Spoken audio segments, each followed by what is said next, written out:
अल्हम्दुलिल्लाह अल्हम्दुलिल्लाहि वकफ़ा वस्सलातु वस्सलामु अला मन ला नबिय्य बअदह व अला आलिहि व अस्हाबिहि अल्लज़ीना औफ़ौ अहदह व अला मन तबिअहुम बिइहसान इला यौमिल क़ियामह अम्मा बाद फ़अऊज़ु बिल्लाहि मिनश शैतानिर रजीम बिस्मिल्लाहिर रहमानिर रहीम या अय्युहल्लज़ीना आमनु उदख़ुलू फ़िस्सिल्मि काफ़्फ़ह व ला तत्तबिअू ख़ुतुवातिश शैतान इन्नहु लकुम अदुव्वुम मुबीन। सदक़ल्लाहु व मौलानल अज़ीम। रमज़ान मुबारक से मुताल्लिक़ जो एक नशिस्त का सिलसिला शुरू किया था, तो आज रमज़ान मुबारक की आखिरी नशिस्त है आपके सामने।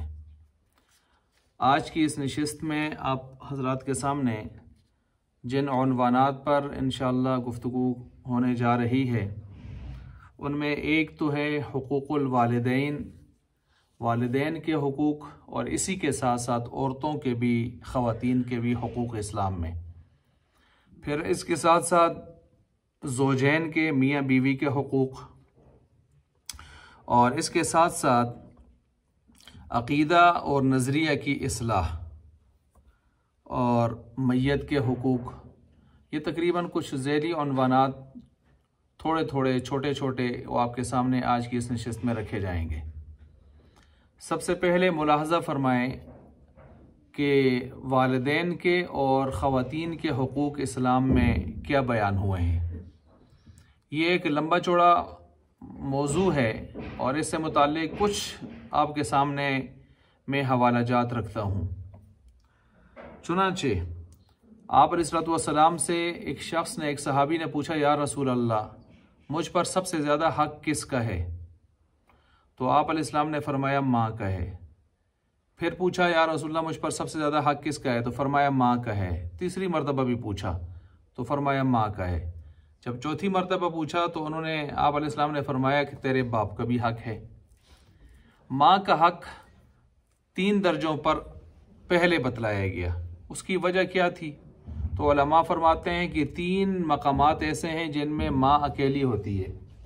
तो जब माँ 3 मकामात पर अकेली होती है तो उसके 3 दर्जे पहले मुक़द्दम कर दिए गए, जिनमें एक तो ये है कि माँ अपने बच्चे को 9 माह तक अपने पेट में उठाए वो अपनी वक्त गुजार रही होती है, और ये वाकई मुश्किल वक्त होता है जिसको कुरान ने वहनन अला वहनन कहा है, मुशक्क़त पे मुशक्क़त हो रही होती है। तो इसमें माँ अकेली होती है। और दूसरा जो ज़माना होता है वो बच्चे की पैदाइश का है, उसमें भी जो दर्द ज़ेह वग़ैरह, उसमें भी वो अकेली होती है। और ज़ाहिर बात है ये मुश्किल तरीन औक़ात होते हैं, और अगर खुदा न खास्ता किसी माँ की इसी में ही वफ़ात हो जाए तो उसको शहादत की मौत तभी मिलती है।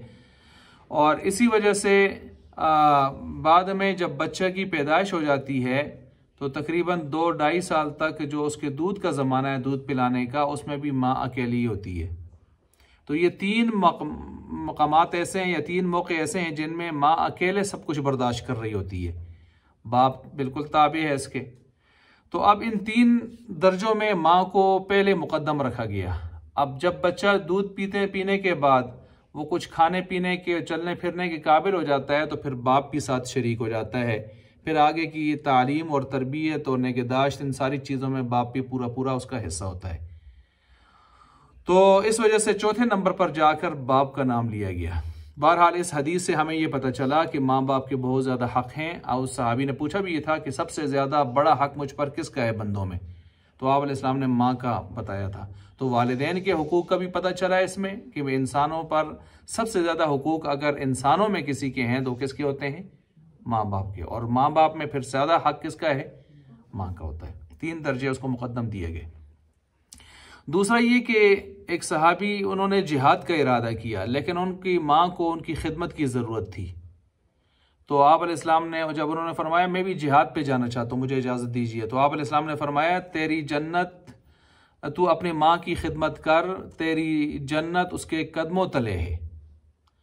इसका मतलब ये है कि उनकी माँ को उनकी खिदमत की ज़रूरत थी, तो जिहाद से भी रोक कर उनको ये कहा गया कि तू अपने जिहाद से क्या मकसद है कि जन्नत, तुझे जन्नत चाहिए, जा अपने माँ की खिदमत कर, उनके पाँव के नीचे तेरी जन्नत है। यानी उनकी ताबेदारी में, खिदमत में तेरी क्या है? जन्नत है, खिदमत में। ये नहीं कि माँ के चप्पल उठा उठा के कोई देखे, पाँव उठा के नीचे जन्नत है। अच्छा, इसी तरह नंबर 3, वालिदैन का हक औलाद पर क्या है? तो फरमाया हुमा जन्नतु का व नारू का, तेरे माँ बाप यूं समझ कि वो तेरी जन्नत हैं या फिर तेरी दोज़ख हैं। क्या मतलब? अगर तू उनकी ताबेदारी करेगा, खिदमत करेगा तो तेरे लिए जन्नत बनेंगे, यानी जन्नत का सबब बनेंगे। और अगर तू उनकी नाफरमानी पे, बगावत पे उतरेगा तो फिर याद रख वो तुम्हारे लिए जहन्नम का बायस बनेंगे। हुमा जन्नतु का व नारू का। इसी तरह फरमाया कि माँ की तरफ, वालिदैन की तरफ जो आदमी मोहब्बत की निगाह से, एहतराम की निगाह से देखता है रोज़ाना, तो उसको मकबूल नफली हज का सवाब मिलता है। मकबूल नफली हज का सवाब मिलता है। सहाबा ने अर्ज़ किया, या रसूल अल्लाह, दिन में अगर कोई 100 मरतबा देखे इस तरह माँ बाप की तरफ, तो फरमाया 100 मरतबा फिर उसको नफली हज का सवाब मिलता रहेगा।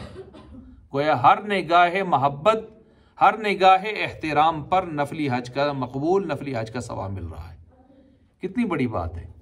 आज देखें घर घर में माँ बाप की नाफरमानियाँ, माँ बाप को आंखें दिखाई जा रही हैं, अजीब व गरीब किस्म के हमें वाक़यात सुनने और देखने में आते हैं। अच्छा, इसी तरह नंबर 5, आप इन दलाइल से ज़रा मुलाज़ा करें अल्लाह उसके रसूल ने किस तरह यानी माँ बाप के हुकूक़ को बयान किया है। मुझे बताएं, कल क़यामत वाले दिन सबसे पहले हुकूकुल इबाद जब उसका चैप्टर खुलेगा तो हुकूकुल इबाद में सबसे पहले किन के हुकूक का हिसाब होगा? माँ बाप के।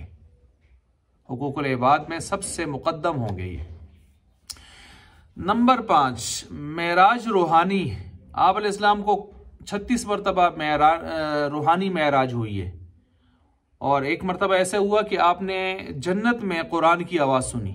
जन्नत में कुरान की आवाज़ सुनी। आपने पूछा ये किसकी आवाज़ है, क्यों है? तो कहा जी ये आपके एक सहाबी हैं हारिसा बिन नुअमान रज़ी अल्लाह ताला अन्हु, उनकी आवाज़ है। उनको ये मकाम कैसे हासिल हुआ कि वो दुनिया में तिलावत कर रहे हैं और उनके तिलावत की आवाज़ कहाँ आ रही है? जन्नत में। तो फरमाया वकाना अबर्रन्नासी बि उम्मिही, वो अपने माँ के साथ बहुत अच्छा सलूक करने वाले। माँ की खिदमत ने, माँ के साथ अच्छाई ने इस सहाबी को इतना मकाम दिया कि तिलावत दुनिया में कर रहे हैं और आवाज़ कहाँ आ रही है? जन्नत में आ रही है। नंबर 6, 3 मरतबा आप अलैहिस्सलाम ने फरमाया जलील ख्वार हो जाए, बर्बाद हो जाए वो शख्स जो अपने माँ बाप या इनमें से किसी एक को पाए और जन्नत हासिल ना कर सके। ठीक है। और ये उधर से आप अलैहिस्सलाम ने भी फरमाया, उधर से जिब्रील अमीन ने भी, जब आप अलैहिस्सलाम ने एक पौड़ी पे कदम रखा था ना मिंबर की, फिर दूसरी पे, फिर तीसरी पे, तो 3 मरतबा क्या फरमाया था? आमीन आमीन आमीन। और क्या कि वो जो उनमें से एक मरतबा यही था ना कि जो माँ बाप को पाए और खिदमत ना कर सके, जन्नत हासिल ना कर सके, मग़फ़िरत ना करवा सके, वो बर्बाद हो जाए। ये बद्दुआ किसने दी थी? सारे फरिश्तों के सरदार जिब्रील अमीन ने। और आमीन किसने कही थी? सारी कायनात के सरदार मोहम्मद अरबी सल्लल्लाहु अलैहि वसल्लम ने। इसी तरह नंबर 7, इन्नल्लाह हर्रमा अलैकुम उकूक़ल वालिदैन। आप अलैहिस्सलाम ने फरमाया सुनो, अल्लाह ने तुम्हारे ऊपर माँ बाप की नाफरमानी को हराम कर दिया है, हराम कर दिया है। नंबर 8, शिर्क के अलावा हर गुनाह माफ हो सकता है, फरमाया मगर वालिदैन की नाफरमानी नहीं बख्शी जाती। शिर्क के अलावा हर गुनाह माफ हो सकता है, शिर्क कुफर माफ नहीं हो सकता, हर गुनाह माफ हो सकता है इसके अलावा, लेकिन माँ बाप की नाफरमानी इतना बड़ा जुर्म है कि इसको शिर्क और कुफर के करीब रख दिया गया। बल्कि सुने, लैलतुल क़द्र में बड़े बड़े गुनाहगारों की बख्शिश हो जाती है। शब बारात में, मुक़द्दस रातों में, मुक़द्दस अय्याम में बड़े बड़े लोगों की बख्शिश हो जाती है गुनाहगारों की। लेकिन जिन चंद बदबख्तों की बख्शिश नहीं होती, उनमें एक वो भी है जो माँ बाप का नाफरमान हो। चाहे पूरी रात ये इबादत करता रहे, रोता रहे, गिड़गिड़ाता रहे, लेकिन अगर माँ बाप को इसने नाराज किया है, दिल दुखाया है, जुल्म ज्यादती की है, तो इसका सारी रात जाग के गुजारना इसको कुछ फायदा नहीं देता। अच्छा जी, इसी तरह ये भी याद रखें, एक हदीस में आता है कि जो आदमी अपने वालिदैन का नाफरमान होता है, ज्यादती करने वाला होता है, अल्लाह उसको मौत से पहले सजा जरूर देते हैं। देखें, हर इंसान जो गुनाह करता है उसकी सजा पूरी कहाँ मिलने वाली है? आखिरत में। लेकिन फरमाया जो माँ बाप का नाफरमान होता है ना, तो उसको मौत से पहले जरूर अल्लाह सजा देते हैं। फ़इन्नहु युअज्जिलु लिसाहिबिही फिल हयाती क़ब्ल अल ममात, मौत से पहले पहले वो चखेगा जायका इसका। हमने देखा दुनिया में जिन लोगों ने माँ बाप से नाफरमानी की उनकी या ज्यादती की, यकीन जाने उनके न सर लगा ज़मीन पे न पाँव लगा, वो हमेशा हवा में रहे और हमेशा जलील ख्वार रहे, हमेशा जलील ख्वार रहे। चाहे उनके पास माल करोड़ों अरबों हुई क्यों ना हो, लेकिन उनकी ज़िंदगी वीरान होती है, उनके दिल वीरान होते हैं, वो परेशान हाल होते हैं, हर वक्त परेशानी अफरा तफरी में और मुसीबतों के अंदर गिरे हुए होते हैं। इसलिए बहुत एहतियात करनी चाहिए। अब यहाँ मैं एक जुमला अपनी तरफ से कहता हूँ, माँ बाप का नाफरमान दुनिया में परेशान, और उस्ताज का नाफरमान कभी इल्म सालिह या इल्म नाफे हासिल नहीं कर सकता। वो कभी इतना ऐसा आलिम नहीं बन सकता कि उसका इल्म मुआशरे में फ़ायदा दे उसको और दूसरों को, बल्कि वो गुमराह हो जाएगा, वो इल्म के रास्तों से हट जाएगा। अगर कुछ आगे गया भी तो उसका इल्म उसके लिए वबाले जान बन जाएगा, फ़ायदे के बजाय नुकसान करेगा। बात समझ आ गई? इसलिए उस्ताज़ों का भी फर्मा बरदार और वालिदैन का भी फर्मा बरदार। कुरान करीम क्या कहता है? अल्लाह ताला फरमाते हैं वला तकुल लहुमा उफ़्फ़िन, माँ बाप के सामने उफ़ तक भी, देखो क्या मतलब, उफ़ से भी अगर उनको तकलीफ होती है ना तो उफ़ कहने की इजाज़त भी नहीं है। वला तनहरहुमा, उनको झिड़को मत, उनको झिड़को मत। ये आज हर तीसरे चौथे घर में झिड़कना शुरू है। और चुप कर माए तो के पता है, और चुप करो अब्बा पिया तो को पता ही नहीं। आजकल दुनिया में होता है कि वो बेचारा तैयार में गल करके परेशान हो गए कि गल है पता नहीं, बच्चा बड़ा मुख होता ऐसा लगा। वला तनहरहुमा, मत झिड़कना इनको। वकुल लहुमा कौलन करीमा, अच्छी खूबसूरत नर्म लहजे में बात करना उनसे। वख्फिद लहुमा जनाह ज़ुल्ली, ये कुरान में बयान कर रहा हूँ, कुरान की आयत है। वख्फिद लहुमा जनाह ज़ुल्ली, अपने रहमत के, नरमी के, शफकत के पर बिछा दो। जिस तरह मुर्गी जब अपने बच्चे उसकी तरफ दौड़ के आते हैं ना, वो अपने परों को खोल के अपने बच्चों को नीचे ले लेती है। वो ऊपर से बारिश होती है, वो बारिश अपने ऊपर बर्दाश्त करती है, लेकिन बच्चों पर बारिश होने, ऊपर से सख्त गर्मी पड़ती है, वो अपने ऊपर बर्दाश्त करती है, बच्चों पर गर्मी पड़ने।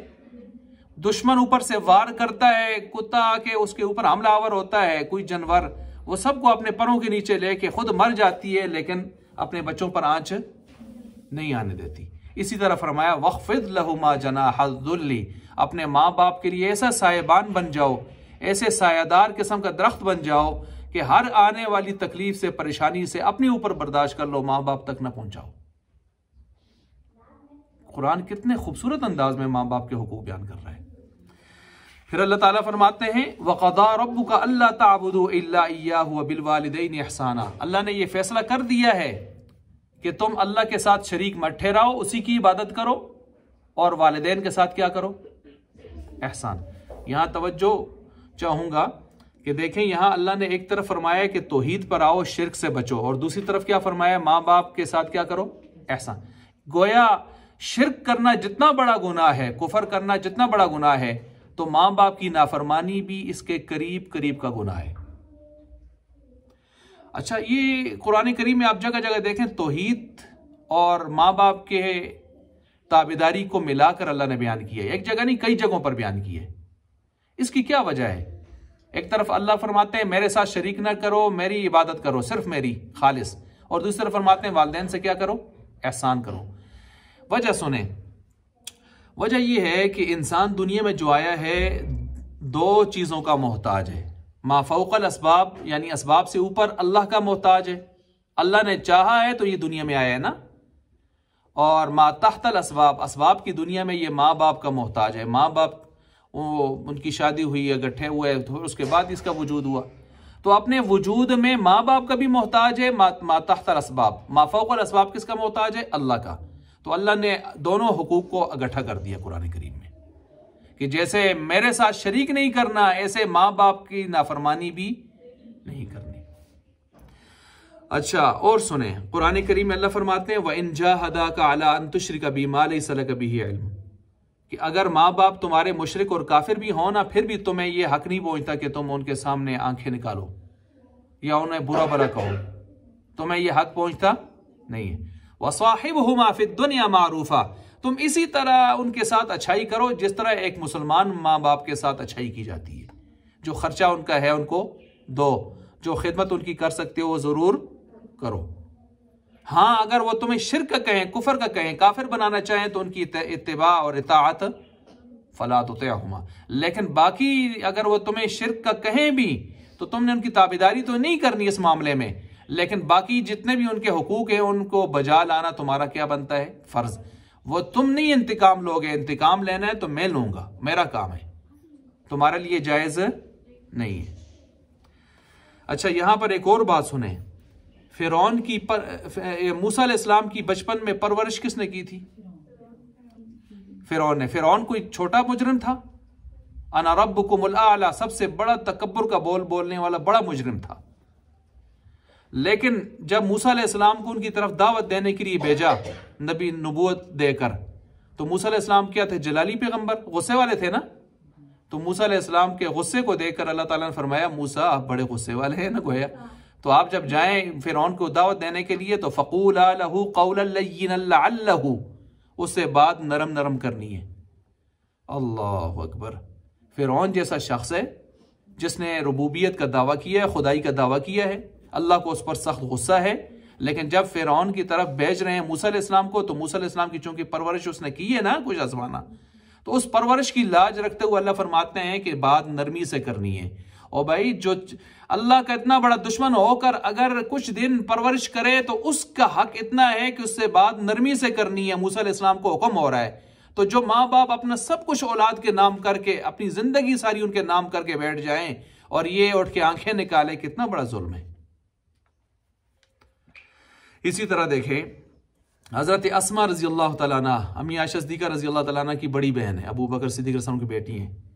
उन्होंने, उनकी वालदा अभी मुशरिका हैं, वो उनके यहाँ आती हैं, तो वो अपने आप अलैहिस्सलाम से पूछती हैं कि जब वो मेरे पास मेरी माँ आए, वो हैं मुशरिका, तो क्या मैं उनके साथ सिला रहमी कर सकती हूँ, उनको खिला पिला सकती हूँ, हुस्न सलूक, अच्छा सलूक कर सकती हूँ?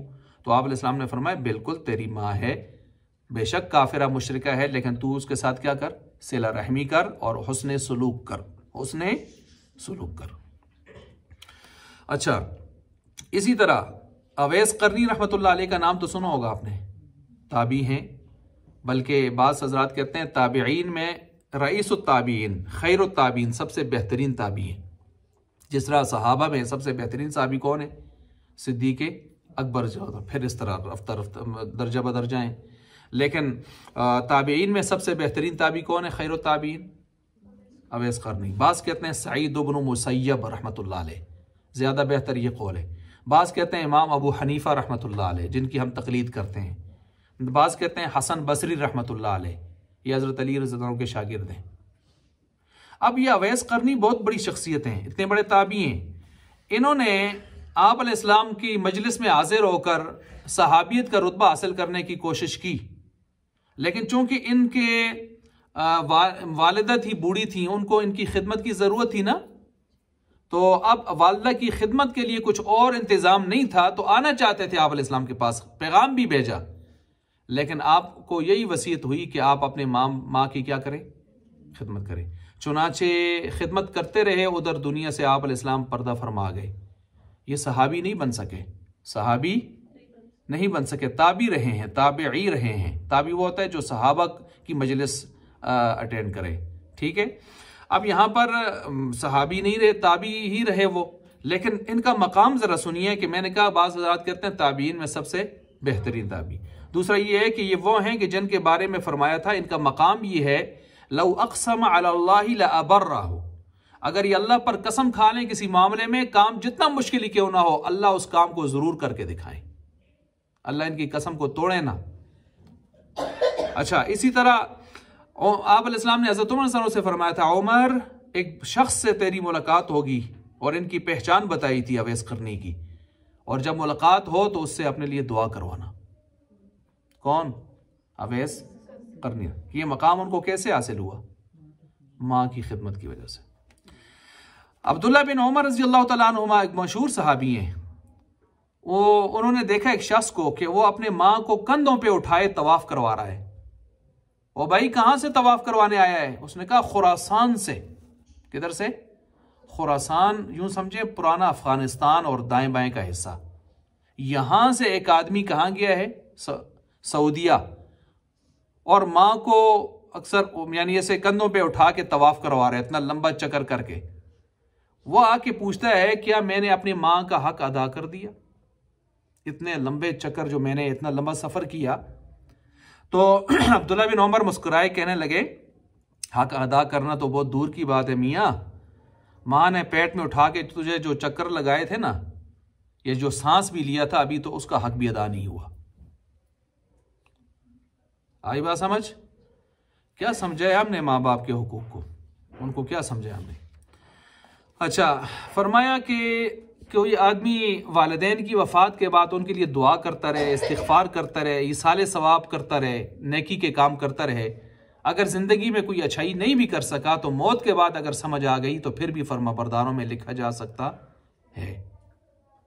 ये मैं उस आदमी के बारे में बता रहा हूँ जिसने अपनी ज़िंदगी में कोई ख़ास अच्छाई नहीं की, बल्कि दिल दुखाया, अल्लाह ना करे कोई ऐसी बात, बाद में उसको कदर आ गई उनकी वफ़ात के बाद। तो आप अलैहिस्सलाम ने ये नुस्खा बताया है कि फिर उनके लिए दुआ करें, इस्तिग़फ़ार करें, ईसाले सवाब करें, नेकी के काम कर करके बख्शें नफल, तो शायद कि अल्लाह तुम्हें उनके फर्माबरदारों में क़यामत वाले दिन लिख देंगे। समझ गए बात को? हर जुमा जो वालिदैन की कब्र की ज़ियारत करे तो फरमाया वो नेकोकारों में लिखा जाता है, फर्माबरदारों में लिखा जाता है। किस में लिखा जाता है? नेकोकार, फर्माबरदारों में लिखा जाता है। नाफरमान अगर कोई आदमी अपनी ज़िंदगी में था, तो मैंने क्या बताया कि वफ़ात के बाद अगर उनका कोई कर्जा है तो उस कर्जे को क्या करे? अदा करे। उनके लिए क्या करे? दुआ और इस्तिग़फ़ार, और गाली का बायस ना बने, उनके लिए गाली का बायस ना बने, तो ये नेकोकार और फर्माबरदार लिखा जाता है। सुन लिया? अब इसमें मैंने एक बात की है, गाली का बायस न बने। गाली का बायस न बनने का क्या मतलब है, जरा इसको समझें आप। गाली का बायस ये है कि आप अलैहिस्सलाम ने फरमाया कि एक वक्त ऐसा भी आएगा कि लोग अपने माँ बाप को गालियां देंगे। सहाबा ने पूछा अस्तग़फिरुल्लाह, ऐसे बदबख्त भी आएंगे या रसूल, कैसे अपने माँ बाप को गालियां देंगे? तो भाई इस दौर में तो हमने ऐसे बदबख्त देखे हैं, हमने ऐसे लोगों के जरगे किए हैं जिन्होंने माँ बाप को माज़अल्लाह मारा है और गालियां दी हैं। ठीक है, कई ऐसे बदबख्त कायनात पे मैं जाती तौर पर जानता हूं जिन्होंने माँ को बालों से पकड़ के घसीटा, ऐसे बदबख्त भी हैं। लेकिन सहाबा ने पूछा या रसूल अल्लाह ऐसे हो सकते हैं, ऐसे बदबख्त भी आए? फरमाया देखो, जब तुम किसी के माँ बाप को गालियां दोगे ना, तो वो तैश में आकर क्या करेगा? तुम्हारे माँ बाप को गालियां देगा नहीं देगा? देगा। तो अपने माँ बाप को गालियां निकलवाने का सबब कौन हुआ? ये शख्स खुद। अगर ये उनके माँ बाप को गालियां न देता तो उसके माँ बाप को भी गालियां न देते। तो गोया इसने अपने माँ बाप को खुद गालियां दिलवाई हैं। समझ गए बात को? इसी तरह कुरान करीम में है वला तसुब्बुल्लज़ीना यदऊना मिन दुनिल्लाहि फयसुब्बुल्लाह अदवन बिगैरि इल्म। तुम कुफार के, मुशरिकीन के माबूदान बातिला को बुरा भला न कहो, क्योंकि तैश में आके वो तुम्हारे माबूद हक अल्लाह को बुरा भला कहना शुरू कर देंगे। समझ आई बात? तो इसलिए दूसरों के माँ बाप गाली तो वैसे भी ठीक नहीं है, लेकिन जब दूसरों के माँ बाप को देंगे तो फिर वह, अब देखें सोशल मीडिया पे हम देखते हैं बाज़ बदतमीज़ किस्म के लोग होते हैं, तो वो सियासी चक्रों में या दीगर कुछ मफादाती चक्रों में एक दूसरे को गालियां दे रहे होते हैं, एक दूसरे पर चढ़ाई कर रहे हैं, लान तान कर रहे हैं। फिर नीचे कमेंट्स में आप देखें उन पर जो उसने एक को की थी, नीचे 100 उस पर कर रहे होते हैं। अब उसके माँ बाप को याद किया जा रहा होता है, उसके माँ बाप को पता भी नहीं है कि हमारा खबीस जो है वो हमें गालियां निकलवा रहा है। सोशल मीडिया पे ढेरों गालियां हमें पड़ रही हैं, ए जगन जमिया। आई बात समझ? तो इसलिए इससे भी बहुत एहतियात करनी चाहिए। अच्छा जी, जिंदों का तोहफा मुर्दों के लिए फरमाया इस्तिग़फ़ार है। क्या चीज़ है? इस्तिग़फ़ार है। अच्छा, इसी तरह मैंने कहा चूंकि ख़वातीन के हुकूक भी साथ हैं, बेवा औरत सूरह निसा आयत नंबर 19 में अल्लाह ताला ने फरमाया उसका जो मीरास हक बनता है उसको दो, हड़प न करो, हड़प न करो। आज बहनों की, बेटियों की मीरास हड़प की जा रही है। मैं कॉलेज में, यूनिवर्सिटी में जहाँ लेक्चर देता हूँ, समझाता हूँ, वहाँ बच्चियाँ भी होती हैं, तो उनको मैं यही कहता हूँ भाई जिहाद समझ के अपने हुकूक का मुतालबा करो। शाइस्तगी से करो, एहतराम से करो, लड़ो मत, लेकिन अपना हक लो। ये क्या ड्रामा है कि बख्श दिया माफ कर दिया, बख्श दिया माफ कर दिया। उस बेचारी को उसका हक पता ही नहीं है, जमीन किधर है, जेवर किधर है, पैसे किधर है, और लिखवा लिया उससे। इस तरह तो शरीयत में माफ नहीं होता, चाहे वो स्टाम्प भी लिख कर दे दे। पहले उसके हाथ में कब्जे में चीज आए, फिर वो आज खुद अपनी मर्जी से देना चाहे तो ठीक है दे दे। ये अभी कुछ दिन पहले मेरे पास नीचे बैठक होटल के पास बड़ी जायदाद है, तो वो कुछ लोग मेरे पास आए, तबलीग जमात के थे। उन्होंने कहा जी हमारी बहन थी, हमने उनको हिस्सा उनके नाम पर करके दिया था। तो उन्होंने कहा जी हम नहीं लेना चाहती हैं। उन्होंने अपने नाम से उतरवा के फिर हमारे नाम किया भाइयों की। अब उनके बच्चे हो गए और जवान हो गए और कुछ हालात इस तरह के हो गए कि उनको पैसे जरूरत हैं, तो उन्होंने हमसे कहा जी वो जो हमारा हक दिया था हमने आपको, वो हमें वापस कर दें। अब वो कहते हैं हम क्या करें। तो फिर खैर मैंने उनको समझाया जो उनका मसला था, लेकिन औरतों को भी जल्दबाजी नहीं करनी चाहिए ना, एकदम आज ही ना बीरा तू चाह के, बीरा थोड़ी जरूरत है। ओ भाई दुनिया में आप रहते हैं, आपकी भी जरूरत है, आपके भी बच्चे हैं, क्यों उनके साथ जुल्म ज्यादती करती हैं? सीधी सी बात है। उनको ख्याल नहीं आया वो डबल ले कि शरीयत ने उनको डबल दिया, आपको सिंगल दिया है। उनको अगर आपको अगर कनाल जमीन दी है तो उनको कितनी कनाल दी है? 2 कनाल। वो 2 कनाल लेके तो नहीं कहते कि हाँ 10 मरले तू चाह के पहने, तब तो वो आते दे। बड़े शर्म की बात है। और फिर आप जज्बात में ये काम कर जाती हैं तो फिर बाद में ससुराल वाले भी ताने देते हैं, बाद में फिर बच्चे भी कहते हैं अम्मा तू डाडा कम की लिख दी थी, असंग जरूरत ना सी पैसे। तो इस किस्म के काम कतन न किए जाए। सीधी सी बात, अपना हक लिया जाए, एहतराम से लिया जाए, कानून से लिया जाए, शरीयत से लिया जाए, जिरगा से ले लिया जाए, आराम से ले लिया जाए। लड़ाई झगड़े की जरूरत नहीं है। एक चीज आपके नाम है वो कभी भी नहीं खा सकते, कोई कभी भी नहीं खा सकता। लेने चाहिए चीजें। समझ गई मेरी बात को? कुरान ने बिल्कुल जिस तरह मर्द का हक बयान किया बल्कि औरत का हक भी बयान किया है, उससे ज्यादा आगे जाके बयान किया है। ठीक है। अच्छा, इन्हें कुरान कहते हैं इन्हें कैद में ना रखो। कैद में ना रखने का मतलब ये है कि जो शरीय एतबार से जो हुदूद हैं उसके अंदर रहो। ये नहीं है कि तुम्हारी कैदी हैं, जब चाहोगे उनसे कहो जी जैसे हम चाहें ऐसे रहो, ऐसे खाओ, ऐसे पियो, खबरदार दाएं नहीं जाना, बाएं नहीं जाना। ये तुम्हारी कैदी तो नहीं है इस तरह। अच्छा, इसी तरह फरमाया बेवा औरत पर खर्च करने वाला जिहाद और हज का सवाब पाता है। जिहाद और हज का सवाब बेवा औरत पर हज करने वाला, क्योंकि उसका आगे पीछे कोई कमाने वाला लगाने वाला नहीं होता। और रोजादार ऐसा कि जो ऐसा रोजा रखे कि इफ्तार ही ना करे, मुसलसल शब्बेदारी करता रहे, रातों को जागता रहे, उसका अजर पा जाता है वो शख्स जो बेवा औरत पर क्या करता है? खर्च करता है। अच्छा, इसी तरह फरमाया आप अलैहिस्सलाम ने तुम्हारा बेहतरीन सदका वो है, नफली सदका वो है कि तुम्हारी अगर कोई बहन बेटी घर में अपने उजड़ के आ गई है, या नाचाकी होके आ गई है, या उसके घर से कुछ और मसाइल हो गए, वो वहां से आपके घर वापस आ गई है, तो उस पर जो तू इस दौरान खर्चा करेगा तेरे नफली सदकों में सबसे बेहतरीन सदका होगा। सुबहान अल्लाह। देखें, ऐसी बच्चियां जिनको शादी हो जाती हैं, जब वो दोबारा खुदा न खास्ता नाचाकी हो गई या कोई मसला हो गया, वो जब माँ बाप के घर आती हैं तो माँ बाप कहते हैं यार इसको ब्याह के देते हैं, फिर किधर आ गई, फलां हो गया। हालांकि बस औकात उस पर जुल्म ज्यादती भी हो रही होती है, जरूरी नहीं कि उसी की ज्यादती हो।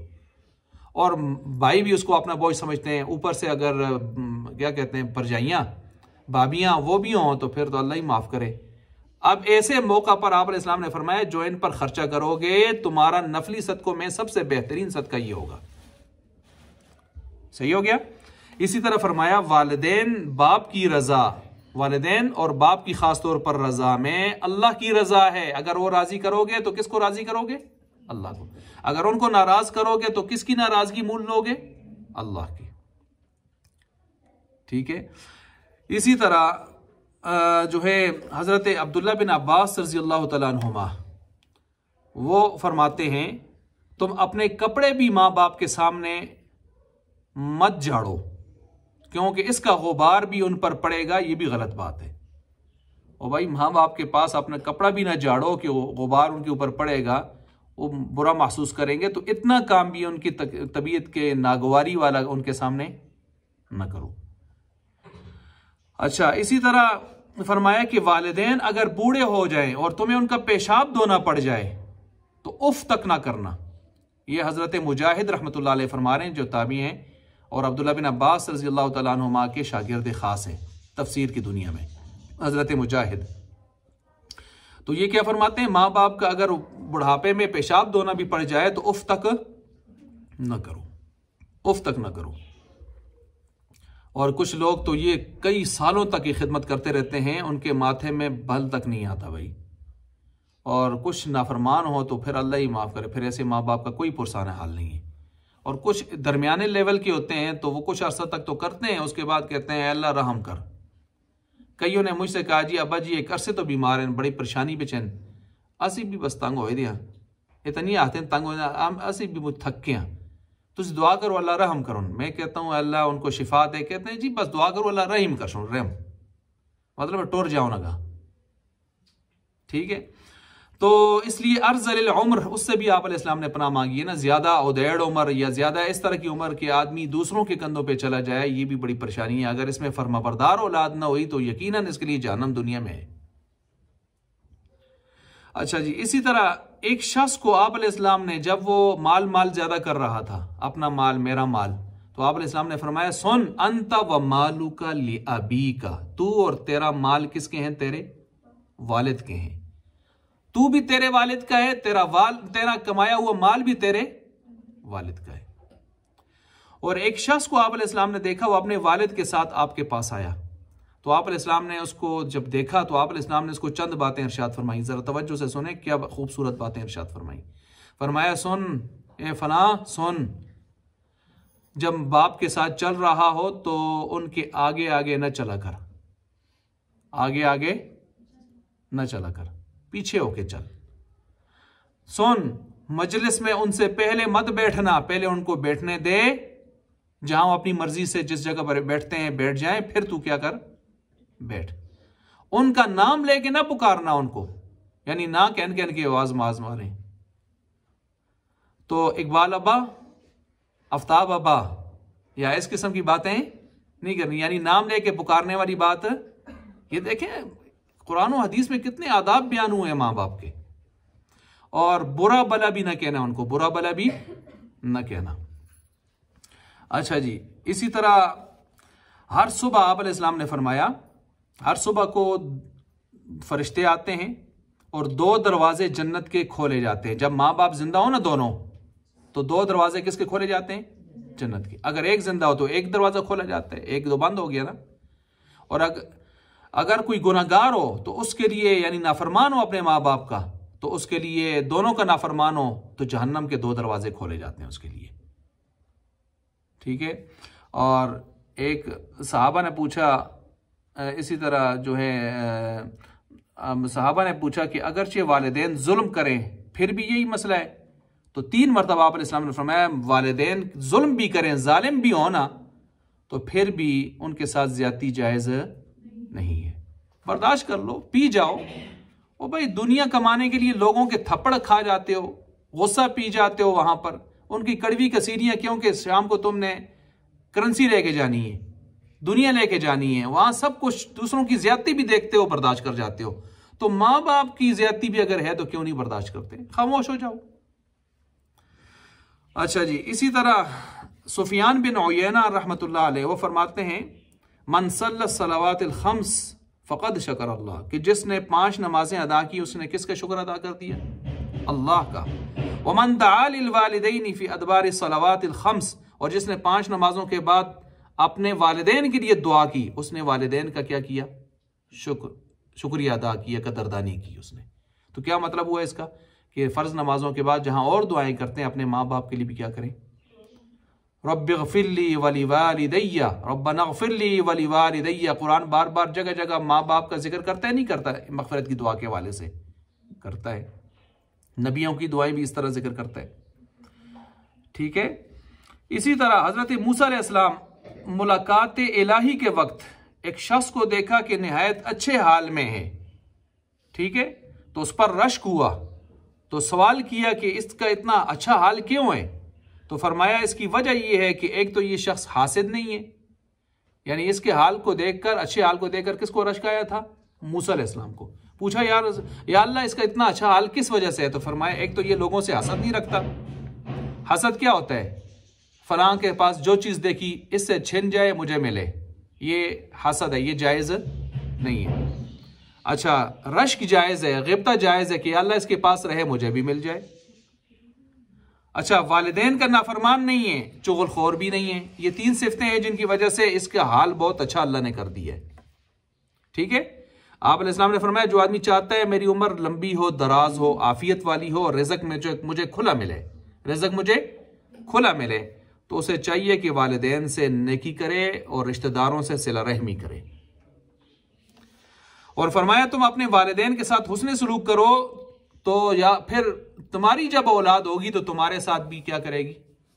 अच्छा सलूक करेगी। आज अगर हमारी औलाद नाफरमान है तो थोड़ा सा अपने माजी को भी टटोल लीजिए, पीछे कहीं हमने भी तो डंडियां नहीं मारी। समझ आ रही है बात? तो क्योंकि फरमाया कि इस तरह होगा, जैसा करोगे वैसा भरोगे। आज अगर तुम बुजुर्गों की कदर करते हो तो कल जब तुम बुजुर्ग हो जाओगे लोग तुम्हारी भी क्या करेंगे? कदर। आज खुद फ्रंट सीट पे बैठ जाते हो और बुजुर्गों को पीछे प्लम सीट पे लगा देते हो, जो पीछे प्लम। तो फिर जब तुम कल बुजुर्ग तुम हो जाओगे तो उस वक्त फिर तुम्हें भी नई नस्ल क्या कहेगी? बाबा पीछा लमक। समझ आ रही है बात? इसलिए जो करनी होती है तो कल वो भरनी भी होती है। अच्छा, इसी तरह वो है ना कि नवाफिल एक आदमी पढ़ रहा है, नफल नमाज, उसके माँ बाप ने उसको क्या दे दी? आवाज़।